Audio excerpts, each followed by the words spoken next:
விவிஸ் கிச்சனுக்கு நான் உங்களை வரவேற்கிறேன். இன்றைக்கி நம்ம என்ன ரெசிபி பார்க்க போகிறோம் அப்படின்னா, இஞ்சி சட்னி. ஆமாங்க, இன்றைக்கி ஒரு சூப்பர் ரெசிபி உங்கள் கூட ஷேர் பண்ணிக்க போகிறேன். ஓகேங்களா, வாங்க வீடியோக்குள்ளே போகலாம்.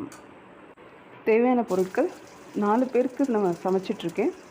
2 பச்சை மிளகாய், 2 பெரிய வெங்காயம், 2 துண்டு இஞ்சி, கொஞ்சமாக கடலைப்பருப்பு, தாளிக்கிறதுக்கு எண்ணெய், கடுகு, உளுத்தம்பருப்பு, கருவேப்பிலை, இது இருந்தால் போதும்.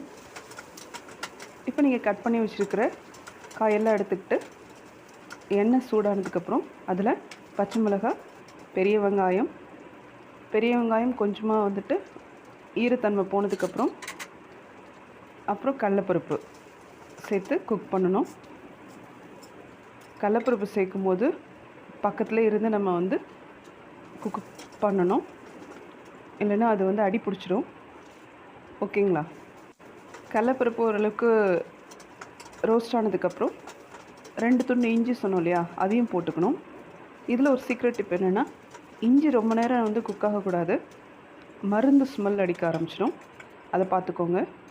நல்லா ஆற விட்டு அதுக்கப்புறம் நான் மிக்ஸி ஜாரில் போட்டு அரைச்சி எடுத்துகிட்டு வந்துட்டேன். திரும்ப இப்போ நான் கொதிக்க வைக்க போகிறேன். இந்த சட்னி இப்படி தான் செய்யணும். இந்த 2 ப்ராசஸையும் ஃபாலோ பண்ணால் தான் இந்த சட்னி பர்ஃபெக்ட் டேஸ்ட் வரும். தாளிக்கிறதுக்கு எண்ணெய் சூடான அப்புறம் கடுகு, உளுத்தம்பருப்பு, கருவேப்பிலை சேர்த்து நம்ம அரைச்சி வச்சுருந்தோம் இல்லையா இந்த சட்னி எடுத்து நான் இப்போ ஊற்றிருக்கேன். அப்புறம் தண்ணி செக் பண்ணிவிட்டு கொஞ்சம் ஆட் பண்ணிக்கணும். இந்த சட்னி ஒரு 2 மினிட்ஸில் அப்படியே சுற்றி நுர மாதிரி வரும். அப்போ அது ரெடி ஆகிடுச்சின்னு அர்த்தம். நீங்கள் அப்புறம் இறக்கிடலாம். இப்போ பாருங்கள், எனக்கு சட்னி ரெடி ஆகிடுச்சு.